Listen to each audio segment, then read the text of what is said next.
आखिरकार आज वही शख्स सच्चाई बनकर उनके सामने आ ही गया। इतने समय से जो डर और बेचैनी उनके दिल में पल रही थी, आज वह जैसे अचानक सामने खड़ी हो गई। आप सब जानते ही है कि गोपाल जी की दुकान जलने के बाद से अनु लगातार इस बात की तह तक पहुंचने की कोशिश कर रही थी, हर छोटी से छोटी कड़ी को जोड़ रही थी, हर शक पर नजर रख रही थी, और अब बिना किसी को बताए वह सच पुष्पा और गोपाल जी के सामने आ चुका है। रघुवीर से जुड़ा हुआ यह सच किसी तूफान से कम नहीं था। इसी सच्चाई को मन में ठानकर दोनों बिना अन्नू को बताए सीधे रघुवीर की दुकान तक पहुंच जाते हैं।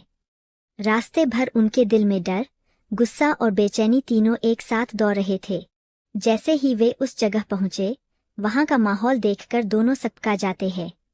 उस समय रघुवीर अपनी दुकान में आराम से बैठकर साड़ियां बेच रहा होता है, जैसे कुछ हुआ ही ना हो, जैसे उसने किसी की जिंदगी बर्बाद ही नहीं की हो।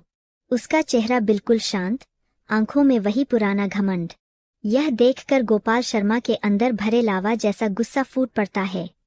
गोपाल शर्मा एकदम सीधे अपनी बात रखते हुए रघुवीर से अपनी जली हुई दुकान का हिसाब मांगते हैं। उनकी आवाज में दर्द भी था और हिम्मत भी। लेकिन यहाँ कहानी लेती है खतरनाक मोड़। रघुवीर यह सुनकर आग बूला हो जाता है। उसका चेहरा गुस्से से लाल हो जाता है, जैसे किसी ने उसकी असलियत पर वार कर दिया हो।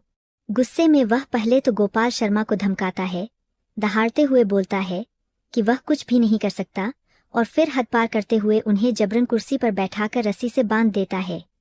यह सब इतनी तेजी से होता है कि गोपाल कुछ समझ भी नहीं पाते। इतने में बेचारी पुष्पा जी भी उसे रोकने की कोशिश करती है।